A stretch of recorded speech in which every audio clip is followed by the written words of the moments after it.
Merci Violette d'avoir accepté cette interview pour Alika. Merci pour l'invitation. Alors Violette, tu es une ancienne fonctionnaire aux impôts, on ne dirait pas comme ça. Et oui, tu es une autodidacte en matière de prêt-à-porter, également bien sûr une grande créatrice de robes de mariée, délicates, dans la finesse, très élégante. Alors est-ce que c'est un rêve complètement devenu réalité ou alors un destin inattendu? Alors c'est plutôt un destin inattendu. J'étais pas du tout destinée à faire des robes de mariée, je pense, si j'avais suivi ma voie.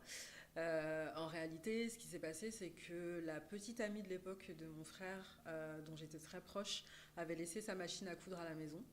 Et moi, j'étais en congé mat, j'étais avec mes enfants, je m'ennuyais un peu pendant la journée. Du coup, je regardais la machine et je me suis dit, bon, ben, je vais regarder comment ça fonctionne ce truc parce que ça m'intrigue. Et voilà, c'est comme ça que je me suis mise à créer et plus tard à faire des robes de mariée. C'est incroyable quand même. Incroyable, ouais. Oui. À chaque fois que je raconte mon histoire, de toute façon, les gens ils sont en mode what? Évoque pour toi 2010. Et ben 2010, ça m'évoque la création de la robe de mariée d'Eleanor Bridge, ma première robe de mariée. Donc je pense que je m'en souviendrai toute ma vie de celle-là.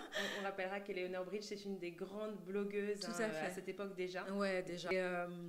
Et en fait, elle a posté un message sur Facebook en disant qu'elle allait se marier, qu'elle commençait à chercher sa robe. Et pour le coup, moi, je lui ai répondu, genre en mode, bah vas-y, si tu veux, moi je te fais ta robe, c'est genre, je suis trop forte, moi je te la fais ta robe, il n'y a pas de problème. Et en fait, la meuf me répond, ok. Et là, tu fais, non, mais en fait, je rigolais. La fille croit plus que toi. C'est ça, en fait. C'est genre, ah, tu penses vraiment que je peux faire une robe de mariée? C'est gentil, mais bon. Et en fait, elle voulait un truc hyper moderne aussi, pour le coup. Moi, au départ, j'avais peur qu'elle veuille quelque chose un peu trop meringue qui ne me correspond pas du tout. Et elle voulait un truc assez moderne. Et c'est pour ça que je me suis embarquée avec elle dans l'aventure. Et en fait, la façon dont on a travaillé, ça a été une révélation. C'est-à-dire que je suis rentrée chez moi, je dis à mon mari, moi, je veux faire des robes de mariée, en fait. C'est ça mon destin. Et puis vient l'année 2015, Violette. Et là, c'est une très belle et grande année. Raconte-moi. Ouais, 2015, c'est la meilleure année. Non, il y a eu 2000, il y a eu 2002, il y a eu Ça, 1997. Ouais, ça, c'est les enfants, ouais. Mais en 2015, on s'est mariés. Ouais. Et ben, tu vois, en fait, j'ai complètement changé d'avis sur le mariage parce que quand j'ai rencontré mon mari, je lui ai dit, moi, je ne veux pas me marier. Enfin, si tu veux vraiment qu'on se marie, on va à la mairie, on fait ça en 15 minutes, on prend des gens dans la rue, ce sera nos témoins, on se fait pas chier. En fait, je crois que tu peux même pas faire ça d'ailleurs. Mais moi, je croyais que c'était comme aux États-Unis. Et en fait, le seul truc qui me poussait à vouloir me marier, c'est que quand on a eu les enfants, on ne pouvait pas donner le nom des deux parents. Donc moi, j'avais un peu l'impression de ne pas faire partie de cette famille, parce que je n'avais pas le même nom qu'eux. Et c'est genre, je lui disais, non, mais il faut qu'on se marie, parce que juste, je veux avoir le même nom. Mais c'est tu vois, pour ça. Voilà. Donc c'est pas la peine de faire la fête, c'est pas la peine d'acheter une robe, c'est bon. Oui. Non, je voulais trop pas ça. Et après, quand j'ai évolué dans ce milieu du mariage, où j'ai dit à mon mari, non, mais en fait, tu sais que tu peux faire ce que tu veux. Enfin, t'es pas obligé d'inviter ton cousin que t'as pas vu depuis 10 piges, tu peux faire ce que tu veux à ton mariage. Donc, c'est moi qui l'ai demandé en mariage d'ailleurs. Ah bon? Je suis assez fière de moi. Incroyable. Raconte-nous ça, faut que tu nous racontes ça. Tu vois, nous, quand on s'est mariés, donc c'était en 2015, ma fille, elle avait 13, mon fils, il allait sur 15. Et en fait, c'était vraiment en mode, on va faire la fête en famille, quoi. Et juste, on va sceller le truc, mais en mode détente, on se prend pas la tête.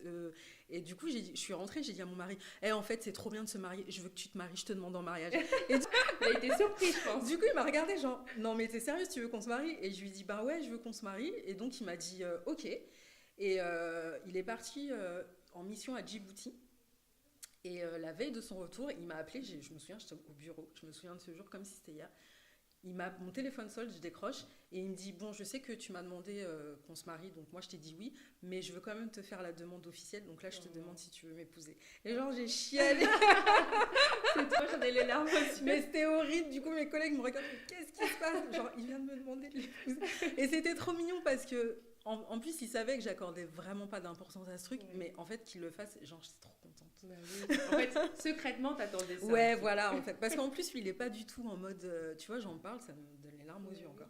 En fait, il est pas du tout... Enfin, tu vois, il faut le traîner pour... il est pas romantique. Ça. Voilà, c'est pas du tout son délire. Donc, qu'il le fasse, ça m'a vraiment touchée. Un mariage, c'est censé être un jour hyper beau. Et donc, même dans les préparatifs, il faut qu'on garde ce côté positif. Bah, du coup, j'ai naturellement envie de te demander si tu as été une mariée cool. C'est ce qu'on voit ici. C'est mon mantra.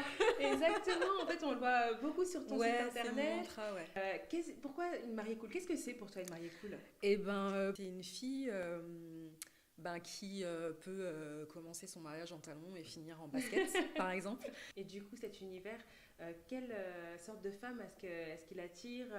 Quelle femme est-ce que tu as envie de toucher? Et pourquoi est-ce qu'elles viennent vers toi?